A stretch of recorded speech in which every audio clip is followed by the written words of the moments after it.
Bienvenidos a Perú Conectado, donde te cuento las noticias más impactantes e importantes del momento. Comencemos. Reducir la inseguridad ciudadana que vulnera la vida, la integridad y las actividades económicas de la población. Reducir la vulnerabilidad de la población, de los ecosistemas y los medios de vida frente a desastres y cambios climáticos. No queremos un Estado que llegue cuando el daño ya está hecho, que es lo que estamos viendo. Esta comisión debe ordenar prioridades, acelerar las acciones de preparación y respuestas en la zona de emergencia.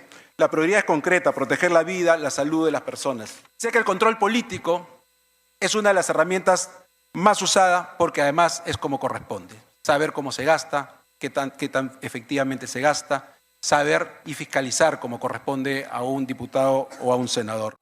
Este gobierno hará lo que corresponde: gobernar con la mirada puesta no solo en los problemas de hoy, sino en qué país queremos dejar para las próximas generaciones. Vamos a gobernar con firmeza, con sentido de urgencia y con la responsabilidad que nos impone este momento. Señor presidente de la Cámara de Diputados, señores miembros de la mesa directiva de la Cámara de Diputados, honorables miembros de la Cámara de Diputados, y un saludo también a los senadores que nos acompañan en esta sesión. Y en general, queridos compatriotas, hoy, ante el primer Congreso bicameral de esta nueva etapa constitucional y en representación del gobierno de la presidenta Keiko Fujimori, vengo junto al gabinete ministerial que presido a presentar Política General del Gobierno 2026-2021. He tenido, señor presidente y señores miembros del Congreso, el honor de haber ocupado alguna vez estos escaños y haber estado también en esa mesa directiva. Y de esa oportunidad a la fecha, me he hecho alguna reflexión que me la vuelvo a hacer hoy día y delante de ustedes. Casi más de 200 años que la mayoría de los países de la región lograron su independencia, incluso unos años más, desde que Francisco de Miranda, el verdadero libertador para mí, empezó con las ideas de libertad, que vino además trayendo de Europa. En esos 200 años cabe esta pregunta: ¿qué tan cerca, qué tan lejos estamos de aquellos países que han logrado un desarrollo y un bienestar para sus ciudadanos? Durante años hemos visto países que han logrado mejoras de manera sostenida en sus principales indicadores macroeconómicos, que por supuesto que son importantes, pero no son los únicos. También han logrado indicadores en calidad de vida y en bienestar de ciudadanos. Lo han hecho en democracia y en libertad, con reglas previsibles para todos, especialmente para promover la inversión, para generar valor agregado y generar industria, para fortalecer un Estado con presencia oportuna y capacidad de respuesta. Eso es muy distinto, por supuesto, a un populismo fácil. No se trata de prometer más, sino de construir un Estado que funcione y genere oportunidades. Por eso, honorables diputados, nuestra presencia en este pleno es con respeto a la Constitución, a la separación de poderes, al equilibrio que debe haber de poderes, que no es sinónimo de confrontación, es sinónimo de equilibrio, es sinónimo de control. Estos poderes en democracia también tienen estipulados normas. Venimos por convicción y con ánimo de iniciar una etapa nueva, una etapa que no sea de confrontación. Este momento exige algo más que cumplir con una obligación, exige asumir responsabilidades y estar a la altura de los que los peruanos reclaman. Fuera de este hemiciclo, el país espera respuestas, espera seguridad, protección frente a los fenómenos naturales, atención a la salud, al empleo, a la inversión, a los servicios públicos. Espera un Estado que esté presente, que llegue a tiempo y que cumpla con su deber. Ese es el mandato que hemos recibido y ese es el compromiso, señor presidente, que hoy venimos a asumir ante la representación nacional. Pero además estoy seguro que independientemente de la región o de la bancada que ustedes representen, coincidirán con los ministros en la gran mayoría de medidas que el país necesita. Medidas que tenemos que llevarlas adelante y las vamos a llevar, por supuesto, adelante. Lo ideal sería que la podamos hacer juntos. ¿Qué Estado hemos recibido? Y aquí quiero ser enfático. Recibimos un Estado desordenado y desbordado frente a los grandes problemas del país. Lo estamos viendo ahorita entre Arequipa y Hilo. Un Estado entrampado por la burocracia. Más de una semana para poder nombrar viceministros. Un Estado que llega tarde al delito, llega tarde a las emergencias y llega tarde a las necesidades de la familia. Un Estado que tarda cuando los fenómenos naturales golpean a las comunidades. Pero sí llega temprano para multarte, llega temprano para cerrar tu pequeño negocio, para poner trabas a tu emprendimiento, para exigirte requisitos absurdos. El Estado sí llega a tiempo para complicar al ciudadano, para el padre de familia y la madre de familia generarle burocracias inútiles. Ese es un Estado que no está para servir, sino para obstaculizar. Y hay que decirlo sin rodeos, el Perú está mal no porque no sepamos cuáles son sus problemas. No está mal tampoco porque tenemos democracia, hay que dar gracias que tenemos democracia. No está mal por la libertad individual o la libertad económica, no es que hayan fracasado. Está mal porque durante demasiado tiempo faltó liderazgo, faltó gestión. Y está mal también porque nos hemos vuelto a tolerar la incapacidad, la inacción, la improvisación, el abandono, la mentira, el mercantilismo, el facilismo y la corrupción. Y esto no es una percepción. Están en los almacenes que hemos encontrado varios de los ministros. Están en las cuentas del Estado. Para declarar emergencia y poder darle plata a los municipios que están en desgracia, se toma 3 días el Estado. Hemos encontrado insumos guardados durante años, gastos y órdenes de servicios que exigen explicación, miles de kits y uniformes que permanecen sin distribuir cuando ya estamos por acabar el año escolar, recursos que debieron convertirse en soluciones y que por negligencia o inacción terminaron acumulándose mientras los peruanos seguían esperando. Ese Estado que hemos recibido, y esa es la realidad que venimos a cambiar. La ciudadanía no espera un gobierno que esconda los problemas, sino uno que los enfrente y ponga orden y actúe. Por eso venimos a plantear qué vamos a hacer para corregir y hacia dónde queremos conducir al país. Evidentemente, en una hora no voy a poder señalar todo, y sé que los señores ministros, si así lo consideran gustosamente, irán a las comisiones, como suele suceder en comisiones específicas. Los ejes de la política general del gobierno. La política general del gobierno, señor presidente, para el 2026 y 2031, lo organizamos en 5 ejes que expresan las prioridades en esta nueva etapa. Reducir la inseguridad ciudadana que vulnera la vida, la integridad y las actividades económicas de la población. Reducir la vulnerabilidad de la población, de los ecosistemas y los medios de vida frente a desastres y cambios climáticos. Fortalecer el desarrollo integral de las personas y sus oportunidades a lo largo de su vida. Elevar la productividad del país con empleo formal, integración económica del territorio. Y consolidar la gobernabilidad, después de años perdidos, de cambios de presidentes y ministros. Consolidar la gobernabilidad y el Estado de Derecho para fortalecer las instituciones y gestionar los conflictos. Dentro de estos ejes hay lineamientos y acciones a desarrollar adicionalmente. Y hay otros temas de gobierno que se abordarán en los próximos días. Estos ejes responden a una misma convicción. El Estado tiene que volver a funcionar para la gente. Seguridad que se sienta, servicios que lleguen, obras que terminen, reglas que terminen y que permitan invertir y crecer. Un gobierno que puede explicar qué hizo, cuánto avanzó y cuánto falta por hacer. Quiero ser claro, honorables miembros de la representación nacional, este gobierno no viene a confrontar, viene a resolver problemas, viene a ordenar, a ejecutar en un plazo razonable para empezar a tener también resultados y rendir cuentas. Eje 1. Reducir la inseguridad ciudadana que vulnera la vida y la integridad y las actividades económicas de nuestra población. Es evidente que la inseguridad es hoy la amenaza directa contra la libertad de las personas, la tranquilidad de las familias y la economía del país. Cuando un transportista paga cupo, cuando un comerciante cierra por miedo, cuando una familia cambia su rutina para no convertirse en víctima, el Estado está fallando en una de sus obligaciones básicas. Este gobierno va a recuperar la autoridad del Estado y devolverle a la ciudadanía su derecho elemental a vivir y a trabajar sin miedo.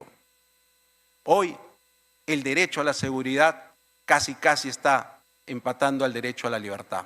Porque sin seguridad no hay libertad de trabajo, ya no hay libertad de trabajo, no hay libertad de estudio.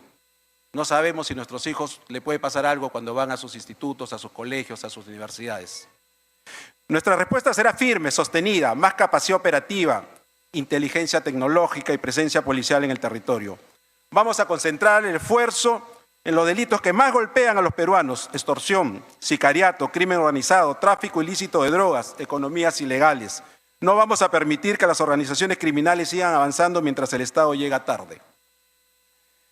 Durante los primeros 22 días hemos sostenido diversas reuniones. Y son reuniones importantes, lideradas por la propia presidenta, con nuestras Fuerzas Armadas, Policía Nacional, nuestra Dirección Nacional de Inteligencia, el Poder Judicial, el Ministerio Público y otras instituciones. Y estas reuniones han sido, señores parlamentarios, importantes porque hemos podido confrontar nuestras propuestas frente a la actual situación, dónde están las trabas, dónde están los cuellos de botella. Hemos encontrado que nuestra Dirección Nacional de Inteligencia perdió hace años la posibilidad de hacer operaciones justamente de inteligencia, valga la redundancia. Hemos encontrado discrepancias respetables entre el Poder Judicial y el Ministerio Público, pero que no pueden esas discrepancias pasar años y no tomar decisión frente a cómo se va a tratar un tipo penal o un delito específico.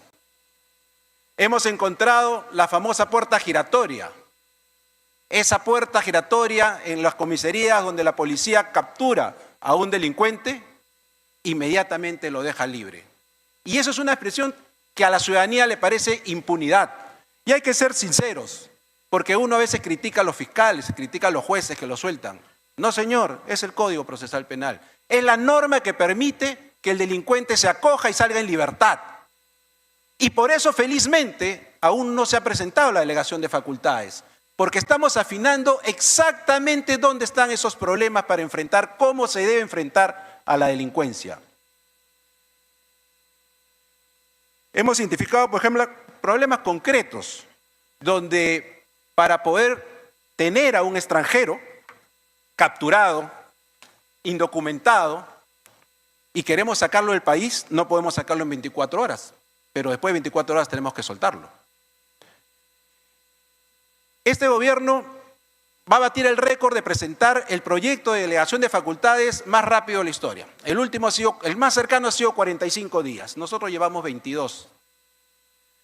Pero estamos puliendo para poder tener todas las herramientas. Las Fuerzas Armadas van a ser importantes.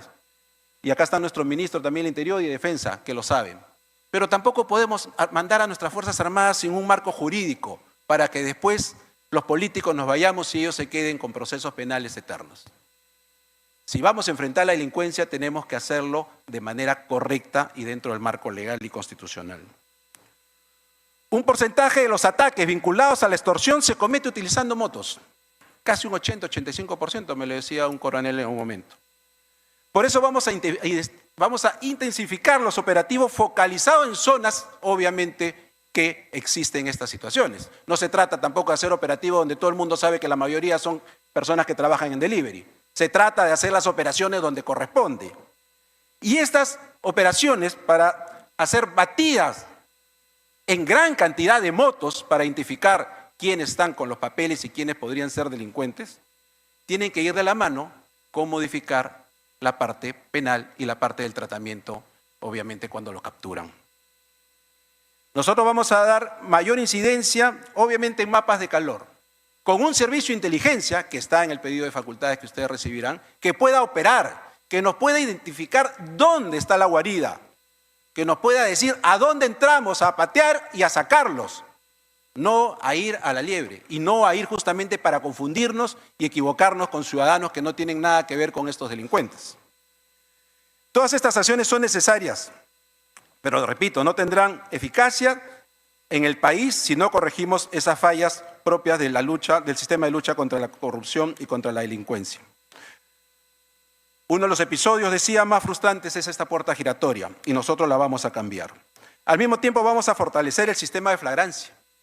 Y ahí hay un debate muy interesante para los ministros, escuchar el debate jurídico, pero la ciudadanía no está para seguir esperando el tiempo de debate. Vamos a tomar una decisión sobre el sistema de flagrancia y vamos a apoyar el sistema de flagrancia para fortalecerlo.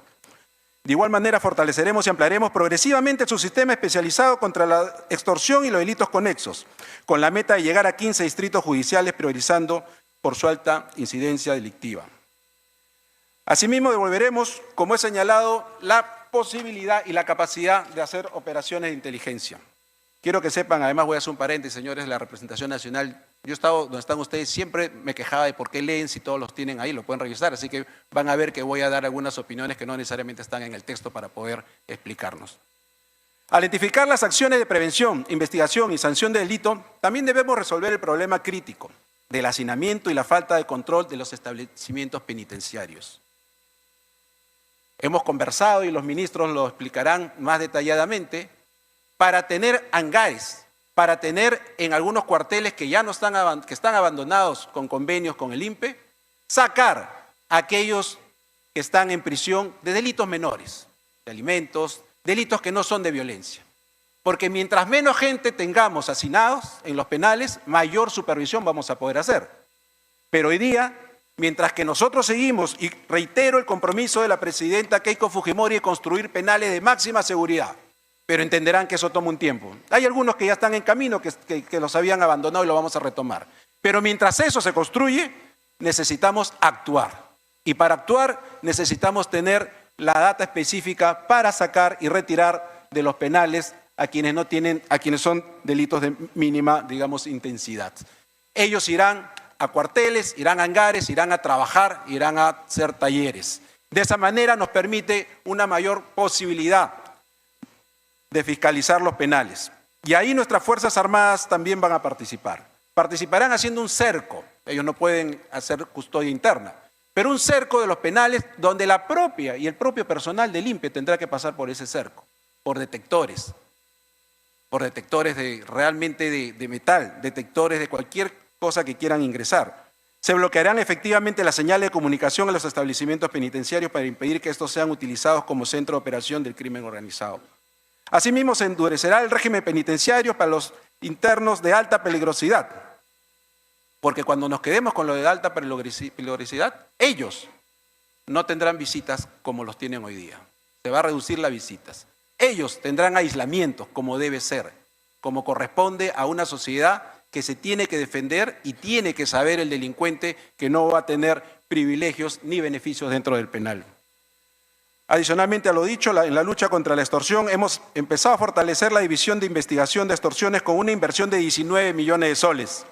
A diciembre del 2026 se prevé entregar vehículos en automóviles, camionetas, motocicletas. En los meses siguientes incorporar drones, cámaras, computadoras de alta gama, software de análisis criminal y equipos de protección.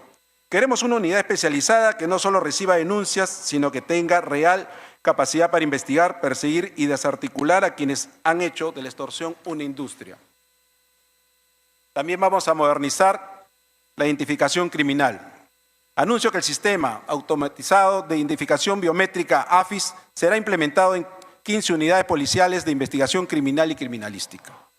La meta es contar con equipamiento biométrico entregado durante el 2026 y avanzar rápidamente a su funcionamiento. La Policía Nacional viene implementando un sistema de biovigilancia inteligente con herramientas de inteligencia artificial. Hacia julio del 27 deberá encontrarse en funcionamiento para apoyar la investigación forense y la respuesta en tiempo real. No queremos tecnología para llevar informes ni para exhibir equipos, queremos tecnología para identificar, ubicar, perseguir y capturar a estos delincuentes. De igual manera ejecutaremos más de 50.000 operativos. Eso más detalles lo dará seguro el ministro de Interior. Operativos extraordinarios de seguridad penitenciaria durante el periodo de gobierno, reforzando el control, la inteligencia penitenciaria, la incautación de teléfonos, de armas, drogas y otros objetos prohibidos. Cada teléfono ilegal que se retire en el penal será una herramienta menos para extorsionar, amenazar o coordinar un delito en las calles. La cárcel debe ser un lugar donde se cumpla la condena, no una oficina desde que se ordenan los crímenes. El control territorial exige enfrentar a las economías ilícitas. La minería ilegal, no la artesanal ni la informal, la minería ilegal, la policía proyecta mantener un incremento sostenido de operativos del 2026 al 2031. El tráfico ilícito de drogas se va a intensificar las operaciones de interdicción y de destrucción de droga decomisada. No vamos a separar seguridad ciudadana de las economías que financian el crimen organizado. Nuestro principio en materia de seguridad es claro. El Estado tiene que ejercer plenamente su autoridad.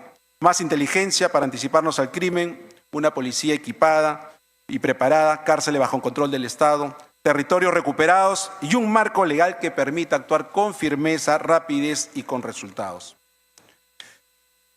El segundo eje, reducir la vulnerabilidad de la población, de los ecosistemas y los medios de vida frente a desastres y cambio climático.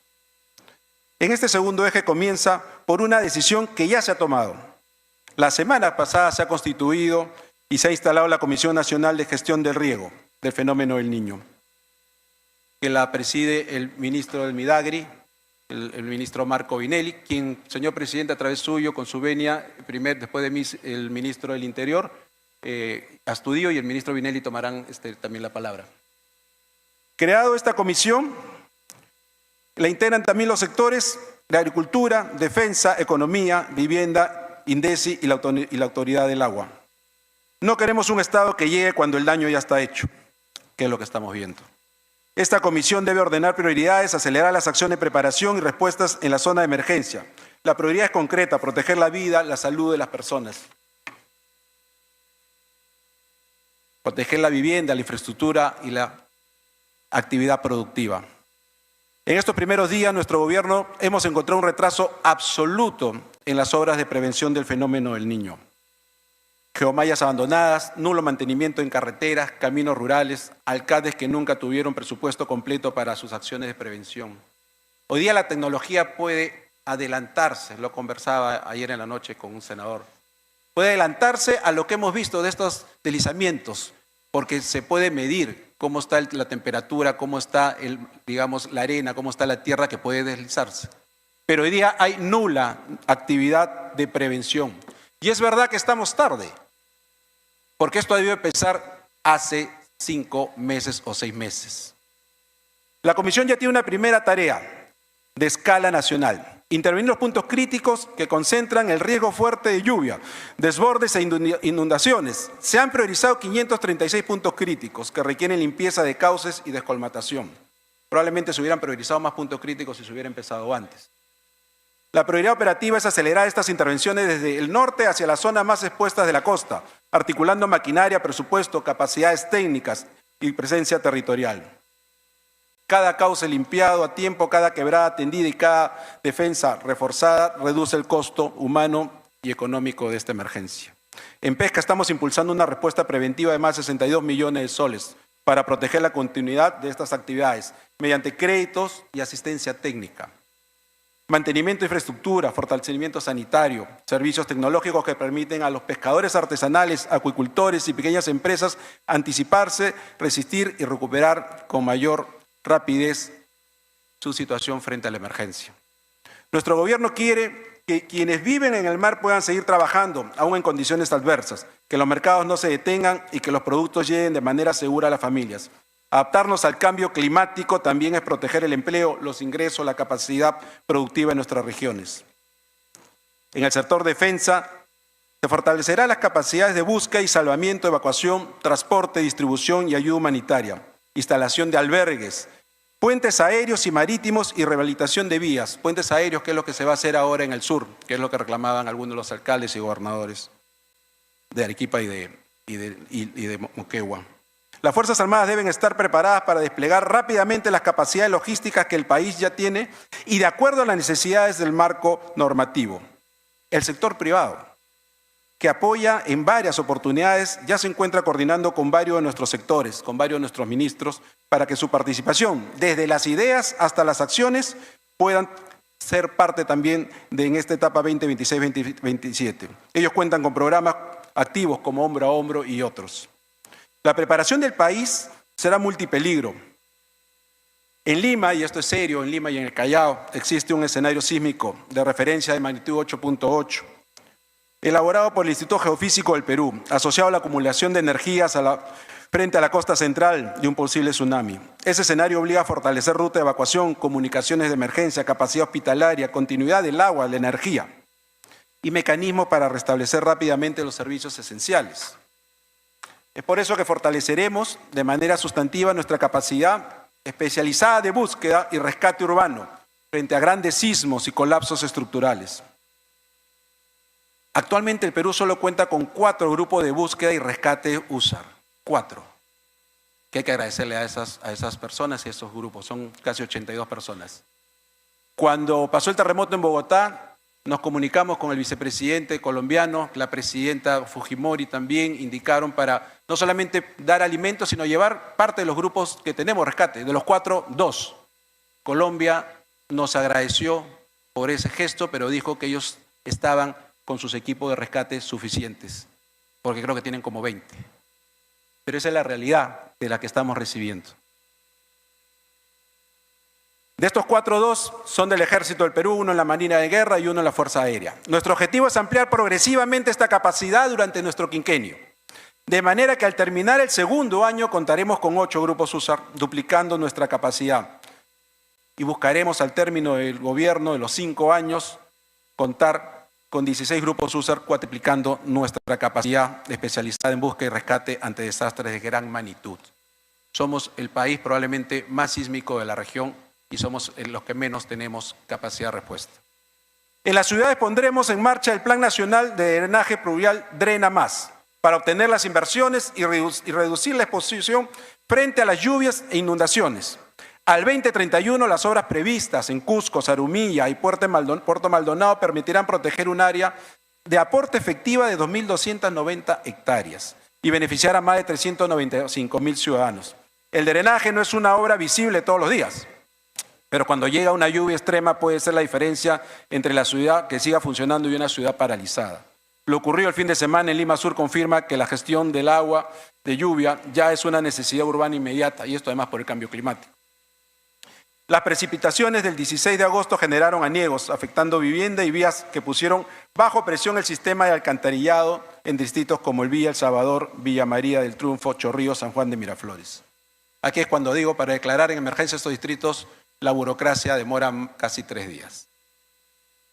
Esta experiencia debe acelerar la identificación de puntos de acumulación, la limpieza preventiva, el mantenimiento de drenaje y la coordinación entre municipios, empresas prestadoras y sectores del gobierno nacional.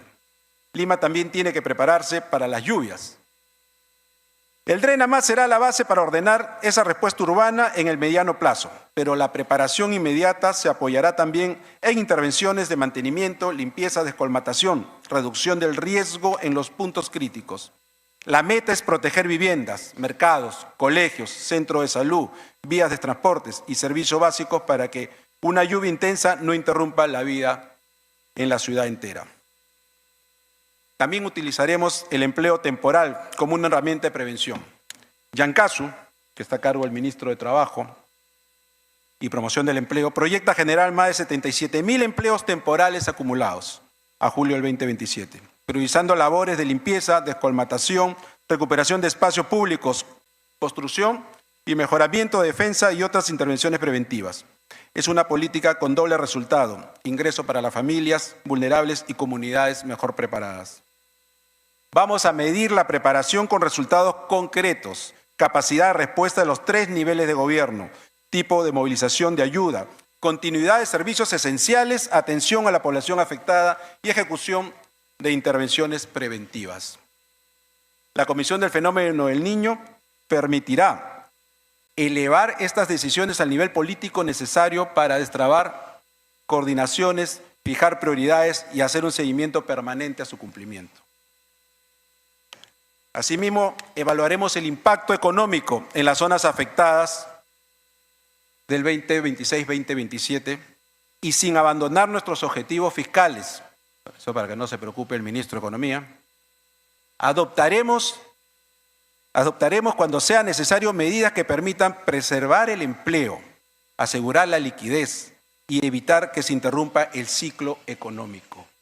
Como lo hemos hecho en el caso del combustible, focalizado y temporal. Y hay algunos que sí dicen con justa razón, lo temporal se puede volver permanente. Cuando hay un gobierno con autoridad, lo temporal es temporal. Y cuando las condiciones se dan, simplemente terminó lo temporal. Hoy hemos dado una primera señal en esa dirección. Se ha reprogramado el pago de deudas de los maricultores de Concha de Abanico de Sechura, que fueron 3 diputados con los que nos reunimos con los amigos de Sechura. Se ha reprogramado justamente el pago porque hoy ya esa producción viene siendo afectada por el incremento de las temperaturas, porque el Niño ya está obviamente entre nosotros algunos meses atrás, sino que el gobierno anterior no lo vio. Vamos tarde en la prevención del fenómeno del Niño 26-27 y tenemos que reconocerlo. Pero esta va a ser la última vez que vamos a ir tarde, por lo menos en nuestro gobierno. Todos sabemos cuándo es fiesta patria, 28 de julio, todos sabemos cuándo es Navidad, 25 de diciembre, y todos sabemos cuándo son las fechas de llovizna, todos sabemos cuándo vienen los huaicos, todos sabemos cuándo son las heladas en la sierra. Será la última vez que el Estado llega tarde. Vamos a enfrentar con lo que nos han dejado, con la capacidad instalada que nos han dado, con la burocracia que tenemos que cambiarla. Pero el compromiso es que no va a haber otro fenómeno de niño que nos agarre desprevenido en este gobierno.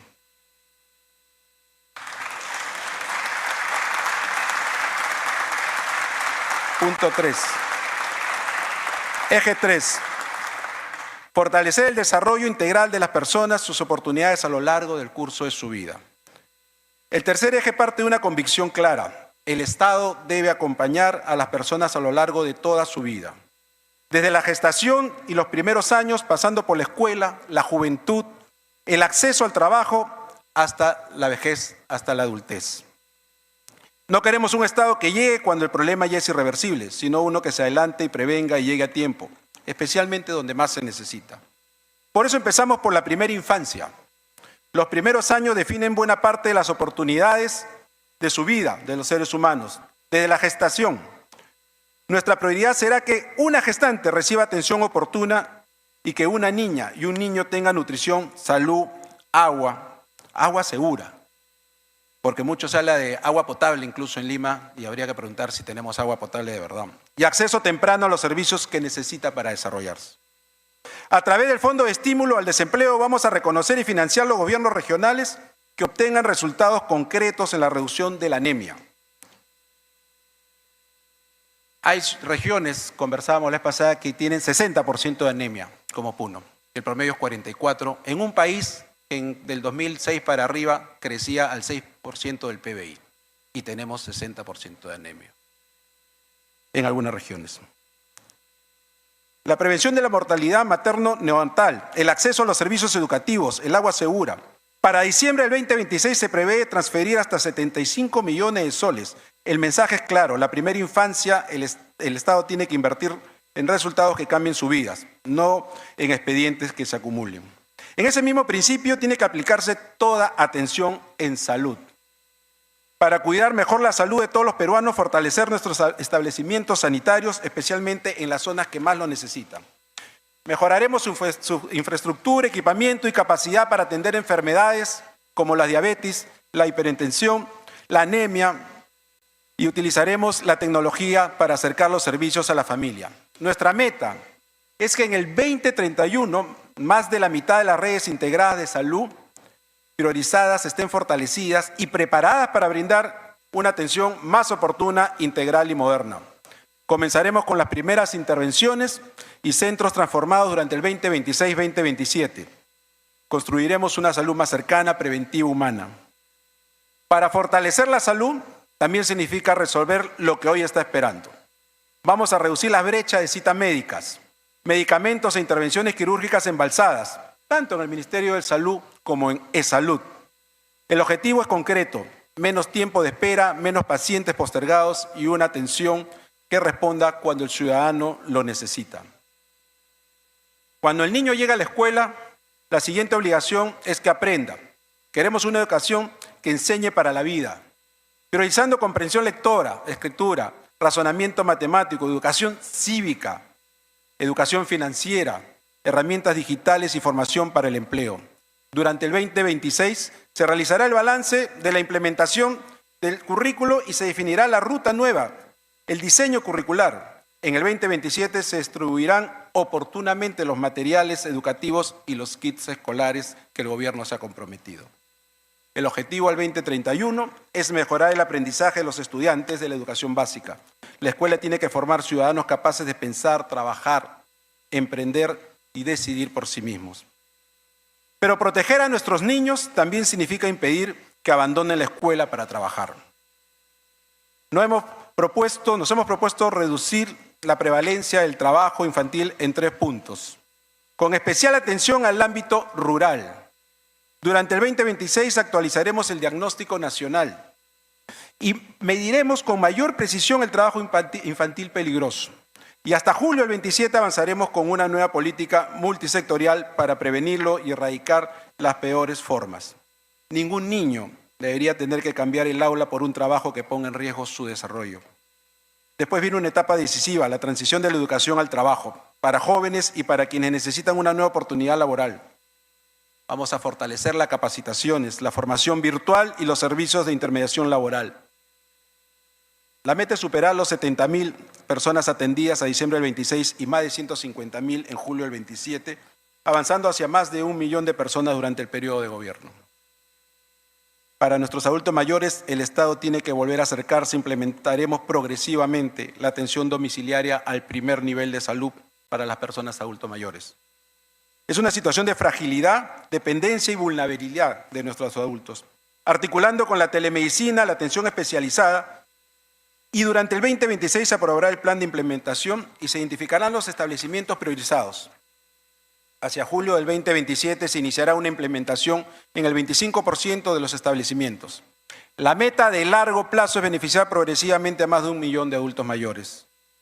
Para una persona que ya no puede trasladarse con facilidad, que la atención llegue a su casa no es comodidad, simplemente es tener acceso a la salud.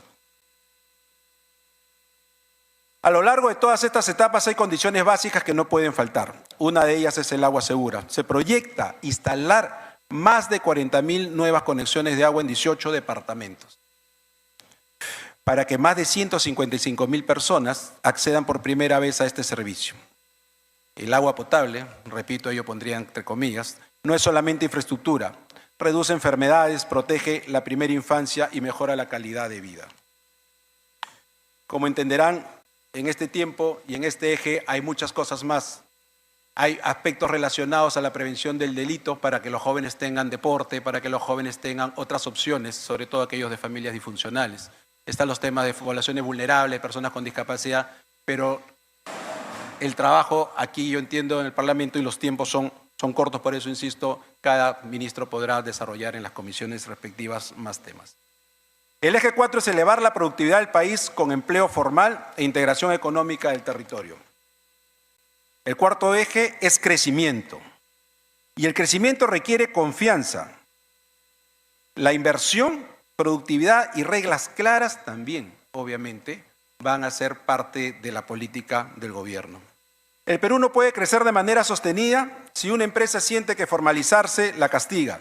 Si una inversión demora años por trámites superpuestos y por trámites incluso absurdos. Si la infraestructura no conecta territorios y si las reglas tributarias cambian de interpretación permanentemente, no va a haber inversión. La Presidenta de la República ha planteado una orientación económica que queremos convertirlas en resultados. La reactivación de 2 grandes motores, que es generar ingresos para la familia, que es la empresa, que es el trabajo. Cada decisión económica del gobierno será evaluada por su capacidad para mover estos motores y traducir el empleo e ingresos. En esa misma dirección, el Ministerio de Economía y Finanzas ha previsto crear 4 comisiones presidenciales para impulsar reformas estructurales. Estas reformas, además, que son algunas llamadas de segunda generación, van a ser de suma importancia para poder más adelante tener justamente mayor inversión, mayor estabilidad. Una, por ejemplo, para enfrentar la informalidad laboral. Otra es profundizar los mercados financieros, ampliar la fuente de financiamiento de empresas y proyectos. Una tercera es para elevar la calidad y la velocidad de la inversión pública. Una cuarta es para reducir la evasión tributaria.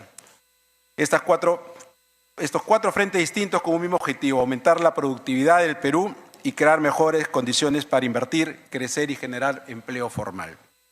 Plantearemos al Congreso una agenda tributaria que busque simplificar y dar estabilidad, no generar incertidumbre. La propuesta de delegación de facultades también contempla, además de seguridad y además de aspectos de simplificación, contempla también, en este caso, para la materia económica, aspectos que van a servir evidentemente para destrabar cualquier proyecto. Nosotros queremos optimizar los regímenes tributarios de las empresas de menor tamaño, reduciendo la dispersión que hoy incentiva a muchas unidades productivas a mantenerse artificialmente pequeñas. Esta reforma debe tener dos condiciones. Primero, ser simple y predecible para el contribuyente. Segundo, ser fiscalmente responsable y ampliar la formalidad de la base tributaria. No se trata de regalar exoneraciones ni de debilitar recaudación. Se trata de construir una ruta para que las empresas pequeñas puedan crecer hasta convertirse en una empresa mediana y grande sin que el propio sistema le empuje a fragmentarse o esconderse. Aprovecharemos esta parte para evaluar también algunas exoneraciones tributarias. El Estado también utilizará sus compras para abrir mercado a las MIPE. Durante el segundo semestre 2026, Compras Mi Perú prevé requerimientos cercanos a 11 millones de soles. Estos 11 millones de soles están para atender la demanda pública de manera descentralizada, impulsando las empresas de sectores como textil, confecciones, cuero, calzado y metal mecánica. En el agro, el acceso al financiamiento es sumamente decisivo. La meta sectorial es superar los 1.000 millones de soles en desembolsos durante el 2026 a través del Fondo Agro Perú y Agrobanco. También es ampliar de manera sostenida el financiamiento durante el quinquenio. Al mismo tiempo de eso, vamos a reactivar la infraestructura de riego paralizada. El compromiso plantea destrabar 75 obras en 18 departamentos con una inversión total de 618 millones de soles.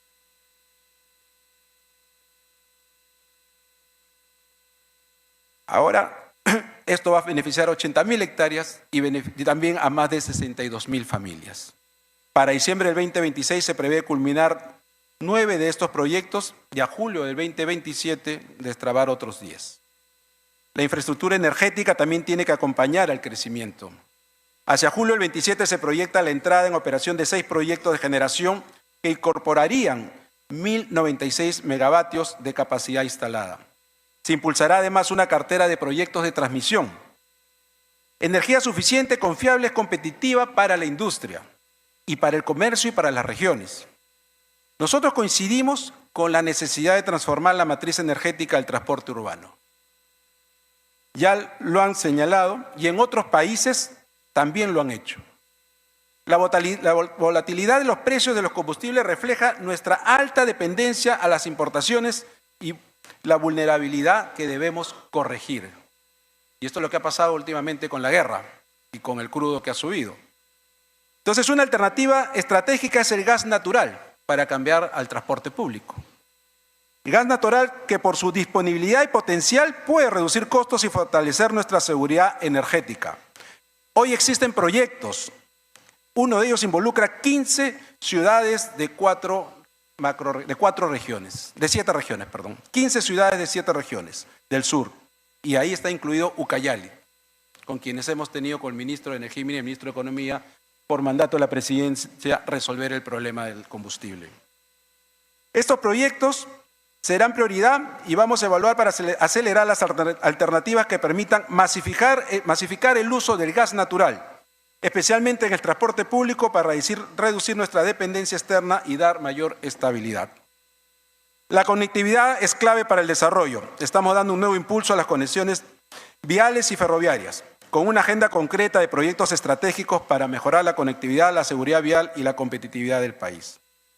Al 2026 priorizaremos intervenciones como los accesos a Choquequirao, Cusco, Micusani, Ñuñoa, Puno, el sector aserredero, Amazonas, el puente Chancay-Lima, el tercer carril de la Panamericana Sur en Lima-Ica, los evitamientos de la autopista del Sol en La Libertad, Lambayeque-Piura. Estas son obras que permitirán descongestionar corredores estratégicos, mejorar la transibilidad, seguridad vial y fortalecer la conexión con los principales centros productivos y logísticos del país. Hacia julio del 2027 seguiremos avanzando en proyectos como las pares viales de Arequipa, el puente Primavera en Lima, el intercambio vial Salaverry en La Libertad, el evitamiento de Chancayo en Lima. La línea 2 del metro Lima y Callao continuaremos con la excavación y la reducción de las vías en superficie. Para el 2031 avanzaremos en corredores fundamentales como la interoceánica Sur, Cusco, Puno y Arequipa. IRSA Norte, en Piura, en Lambayeque, Cajamarca, Amazonas, San Martín y Loreto. Las redes viales número 4 en Lima, Ancash y La Libertad, la número 5 en Lima y la número 6 en Lima, Ica. La autopista El Sol de la Libertad, Lambayeque, Piura, y además de continuar con la puesta a operación, repito, de la línea del Metro 2. En los aeropuertos Juliaca, Arequipa y Yurimaguas se impulsarán intervenciones que en conjunto superarán 900 millones de soles para rehabilitar pistas, drenajes y ampliar capacidad de atención. En San Martín, el puente Tarata, con una inversión superior a 379 millones de soles, debe culminar hacia julio del 27 y reemplazar el cruce mediante balsas por conexión permanente para más de 32.000 ciudadanos.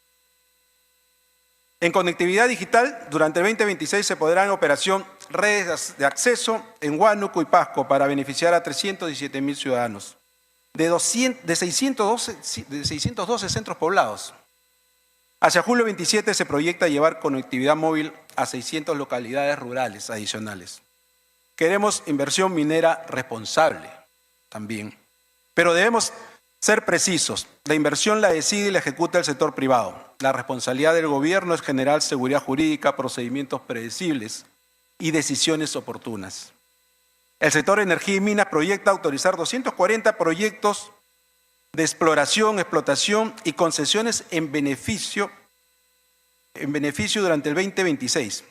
Y tiene como referencia una cartera que podría superar los 33.000 millones de dólares de inversión ejecutada al 2031.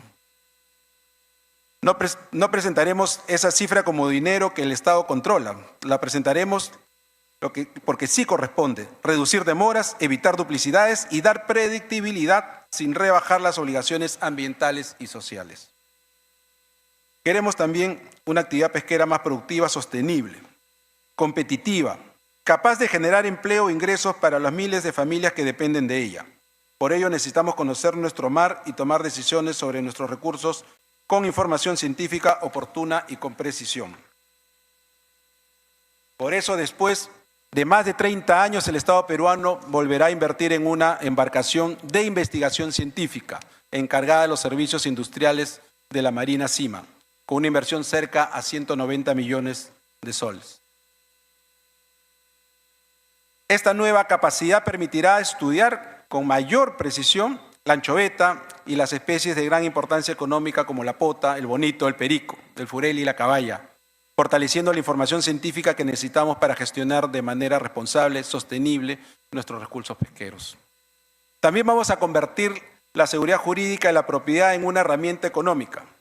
La formalización predial y la simplificación de los procedimientos registrales que permitan que más familias protejan su patrimonio y que más activos puedan incorporarse a la economía formal.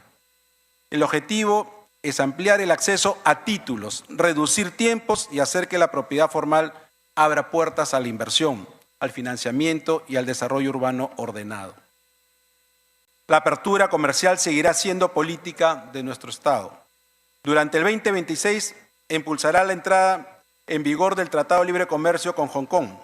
Se avanzará en nuevos acuerdos y se promoverá la oferta exportable regional. La meta a largo plazo es que el Perú consolide su posición como plataforma de comercio, inversión y servicios entre América del Sur y el Asia-Pacífico. Y eso manteniendo nuestra participación en APEC y en otros bloques económicos. Crecer no solo es anunciar cifras y prever. Crecer es que la empresa tenga reglas estables, que el productor consiga crédito, que el productor, además de crédito, consiga agua, que la carga llegue a tiempo al mercado, que las regiones tengan energía, conectividad, que más personas encuentren empleo formal. Esa es la productividad que queremos impulsar. Como quinto eje, consolidar gobernabilidad democrática, el Estado de Derecho para garantizar derechos y gestionar los conflictos. El quinto eje parte de una convicción fundamental. La democracia, el Estado de Derecho y la separación de poderes no son negociables.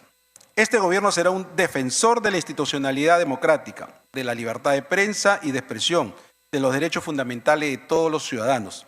Gobernaremos con la Constitución y la ley como herramienta poderosa en un Estado de Derecho, con reglas claras y con pleno respeto a las instituciones. Eso nos dará la autoridad para enfrentar con firmeza los crímenes que atacan a nuestros ciudadanos. Pero la democracia también exige diálogo. Este será un gobierno abierto a escuchar y a conversar con todos, con las fuerzas políticas, como lo vienen haciendo ya varios ministros, con los gobiernos regionales, locales, los trabajadores, los empresarios, las organizaciones sociales y la ciudadanía. Podemos tener diferencias, pero el país no puede quedar paralizado por ellas.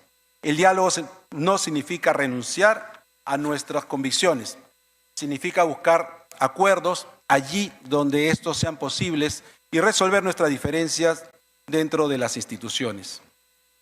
La gobernabilidad también necesita instituciones previsibles, cuentas ordenadas, las reglas claras, porque la estabilidad política y la estabilidad económica se necesitan mutuamente.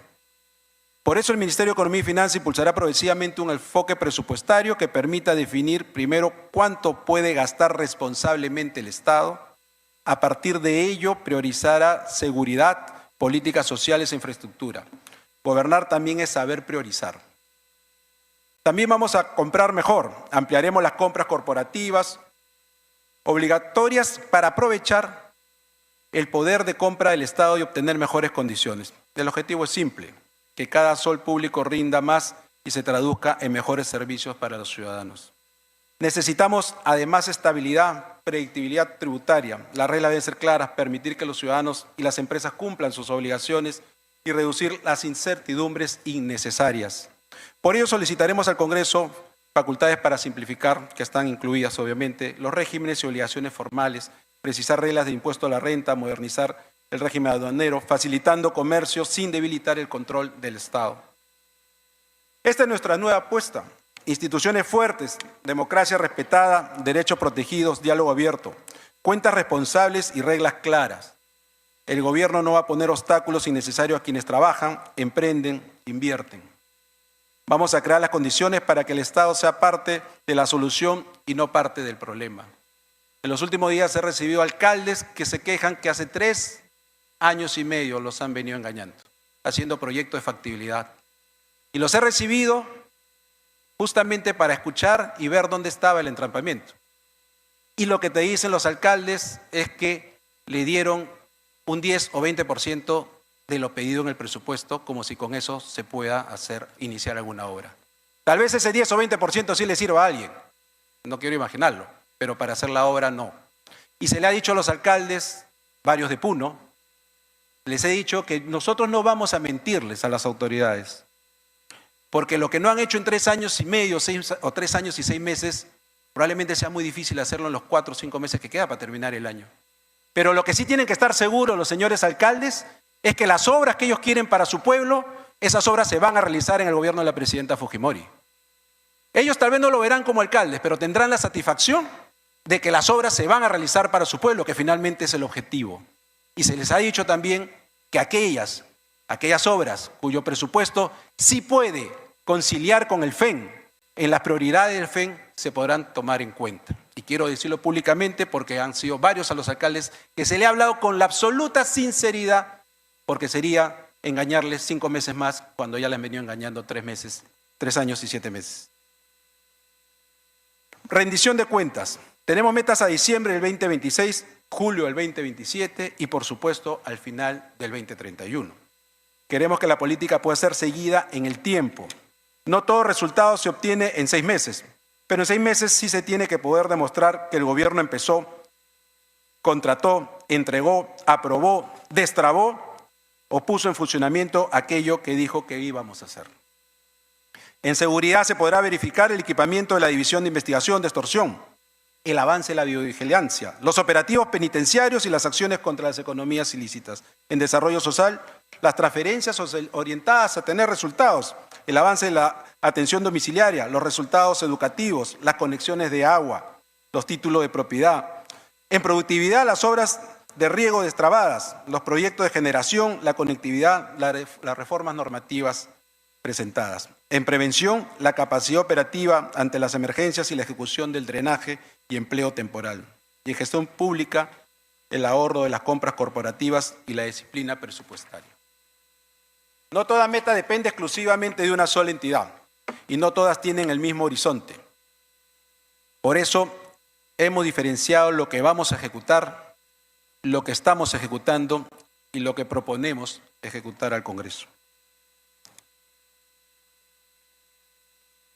Respetados miembros de la Cámara de Diputados y senadores que nos acompañan, señor presidente, el Perú afronta grandes desafíos y no podemos ignorarlos. La seguridad golpea a las familias y a quienes trabajan. Los fenómenos naturales nos obligan a estar preparados. La salud y los servicios públicos reclaman respuestas. Nuestra economía necesita recuperar inversión, empleo y oportunidades. Los retos son enormes, pero mayor es nuestra decisión de enfrentarlos. Por eso el gobierno de la presidenta Fujimori no viene a administrar los problemas ni a postergar las decisiones. Viene con acciones concretas y con un rumbo claro. Cada una de las prioridades que hoy hemos presentado tiene un propósito: que el Estado vuelva a responder y que sus resultados se sientan en la vida de los peruanos. Esta presentación ante la Cámara de Diputados cumple una obligación institucional, pero más allá de lo que estemos obligados por Constitución o reglamento, el compromiso de este gobierno con el país no se agota en esta formalidad. Se demuestra gobernando, tomando decisiones, ejecutándolas y respondiendo cada día ante los ciudadanos por sus resultados. Para enfrentar esta etapa necesitamos instituciones que cumplan su responsabilidad. Fuerzas políticas capaces de poner al Perú por encima de nuestras diferencias. Organizaciones sociales comprometidas y ciudadanos dispuestos a construir juntos. La seguridad, el crecimiento, la prevención de desastres, la recuperación de la confianza en el Estado no son tareas de un solo poder ni de un solo sector. Son desafíos que nos comprometen a todos. Yo he estado en el otro lado de la cancha y sé que el control político es una de las herramientas más usadas porque además es como corresponde. Saber cómo se gasta, qué tan efectivamente se gasta, saber y fiscalizar como corresponde a un diputado o a un senador. Sin embargo, este Parlamento, evidentemente, como nosotros sabemos, no puede generar las obras, no entrega el título de propiedad, no da el hospital ni la posta. Por eso, los tiempos consideramos que han cambiado. Y han cambiado también para los ciudadanos, que esperan otra decisión de sus autoridades. El país ya no quiere más pérdidas en debates, enfrentamientos o crisis sin soluciones. Quiere que sus autoridades resuelvan. Por eso, con absoluto respeto, presidente, yo propongo acompañar a los funcionarios, a los ministros, al gobierno en general. Les propongo a los señores diputados y senadores acompañarnos a lograr aquello que no vamos a tener diferencias, en conseguir que se instale la posta, que llegue el agua, que las medicinas estén disponibles, que los útiles lleguen a tiempo. Seamos juntos partes de la solución, sin abandonar, por supuesto, el rol fiscalizador que se tiene que hacer. Por eso, señores miembros de esta honorable Cámara, el Perú exige avanzar con fuerza en todo aquello en lo que podemos ponernos de acuerdo. Ejecutivo y legislativo podemos coordinar respetando nuestras competencias para que las soluciones lleguen más rápido a quienes más lo necesitan. Que este sea el inicio de una nueva etapa política, de menos confrontación estéril, más coordinación, menos trámites y discursos y más soluciones. Tenemos problemas enormes, pero tenemos algo más grande, un país que no se rinde. Un país de hombres y mujeres que trabajan, emprenden, producen, estudian y sacan adelante a sus familias aún en las circunstancias más difíciles. En esa fuerza está nuestra esperanza y nuestra confianza. El futuro del Perú no está escrito. Lo vamos a construir con nuestras decisiones y con nuestro trabajo. Este gobierno hará lo que corresponde.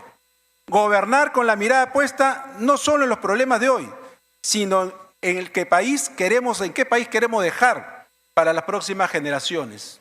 Tenemos que pensar el Perú. Mientras actuamos por las emergencias y urgencias, tenemos que seguir pensando el Perú. Hoy reafirmamos ante esta Cámara, señor presidente, y ante todos los peruanos, nuestra decisión de asumir estos desafíos sin excusas y sin temor a tomar las decisiones que el país necesita.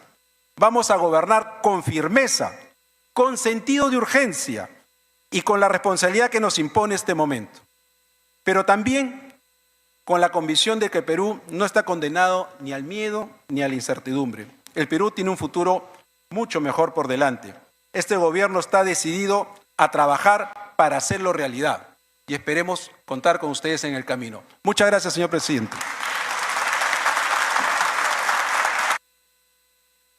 Bueno amigos, eso fue todo. No olviden suscribirse al canal y compartir el video. Hasta pronto.